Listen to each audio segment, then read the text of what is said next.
সমস্যা নাই ভাই, 50-60 হইলে কি হবে, 100 বছর হইলেও তার কাছে বিয়া বসবো। সে যদি আমার সত্যিকারেরই ভালোবাসে, সত্যিকারের ভালোবাসা, সে আমার থেকে কোথাও যাবে না, সে আমার ভালোবাসবে, সে আমার পাশে থাকবে, দায়িত্ব নেবে, তার কাছেই বিয়া বসবো।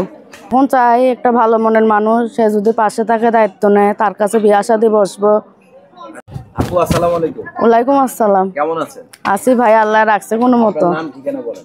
আমার নাম প্রিয়া, দেশের বাড়ি বরিশাল, থাকে হলো ঢাকা মিরপুরে। ঢাকা মিরপুরে থাকেন? আচ্ছা, তো আসলে মা বাবা পরিবারের একটু কথাগুলো বলেন। বাবা নাই, মা আছে, ছোট 2টা ভাই আছে, ভাই 2টা মাদ্রাসায় পড়ে, মাটা অসুস্থ, বাড়িতেই থাকে। আমি একটা ছোট এনজিওতে কাজ করি, ওইটা দিয়ে মনে করো সংসার চলে না, 2-3 হাজার টাকা বেতন পায়, এগুলা দিয়ে সংসার চলে না। তাই প্রতিবেদনে আইছি, যদি একটা ভালো মনের মানুষ পায়, তার কাছে বিয়া শাদী বসবো, সে যদি পাশে থাকে, দায়িত্ব নেয়। আচ্ছা, তো আসলে এই যে লেখাপড়া করেছেন? হ্যাঁ, 7 পর্যন্ত পড়ছি। 7 পর্যন্ত। আর পড়লেন না কেন? বাবা মারা যাওয়ার পরে টাকার অভাবে আর পড়াশোনা করতে পারি নাই। টাকার অভাবে পড়াশোনা করতে পারেন? আসলে এই যে বাবা মারা যাওয়ার পর টাকার অভাবে লেখাপড়া করতে পারেন, যেমন আত্মীয় স্বজন থাকে নানার বাড়ির কিংবা চাচা চাচিরা, তারা কি আপনাদের? না, কেউ আমাদের সাহায্য করি নাই। মনে করো আমরা একটা জায়গা আছিল, ওইটা বিক্রি করে বাবার চিকিৎসা করছি, পরে অনেক সমস্যা গেছে আমাদের উপর দিয়ে। পরে ঢাকাতে আইসি, এসে ছোট একটা এনজিওতে কাজ করি, মনে করো এই 2-3 হাজার টাকা বেতন পাই, এগুলা দিয়ে সংসার চলে না, তাই প্রতিবেদনে আইসি। আচ্ছা, এই যে 2-3 হাজার টাকা বেতন পান, সেটা দিয়ে কি আপনার পরিবার চলে?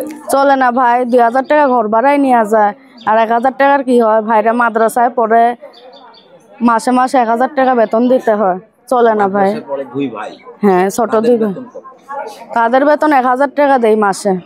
1 হাজার টাকা মাসে।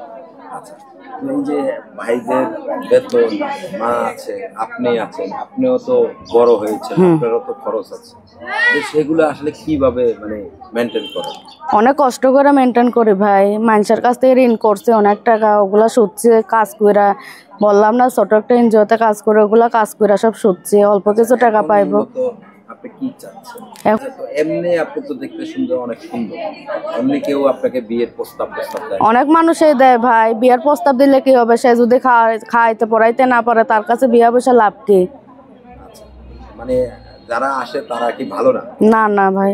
আচ্ছা, তো আসলে এই যে মানে কেমন বয়সের লোক হলে কিংবা কোন দেশের ছেলে হলে বিয়ে করবে? সে যেমনই হোক, সে যে দেশেরই হোক, সে যদি আমরা খাওয়াইতে পারে, তার কাছে বিয়া শাদী বসবো। তার 50-60 বছরের লোক আসলো, সত্যিকারের ভালোবাসাটা কিভাবে? তো আপনার সাথে যোগাযোগের কোনো ব্যবস্থা আছে? হ্যাঁ, আমার ফোন নাম্বার আছে। ফোন নাম্বারটা কি আপনি বলতে পারবেন? না, আমার মুখস্থ নাই ভাই, নতুন সিম তো, মুখস্থ নাই।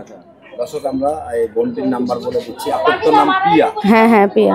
প্রিয়ার ফোন নাম্বারটা। আচ্ছা, দর্শকের উদ্দেশ্যে কিছু বলার আছে? দর্শকের উদ্দেশ্যে কিছুই বলার নাই, যে আমার ফোন দিবে তার কাছে সব কথা বলবো। দর্শক, আপনারা সকলে ভালো থাকবেন। টাকা পয়সার সমস্ত দায় দায়িত্ব আপনাদের, ইউটিউব কর্তৃপক্ষ এই ধরনের কোনো দায় দায়িত্ব নেয় না, আপনারা আপনাদের নিজ দায়িত্বে তাদেরকে সহযোগিতা করবেন। সে পর্যন্ত সকলে ভালো থাকবেন, সুস্থ থাকবেন। আল্লাহ হাফেজ। আসসালামু আলাইকুম।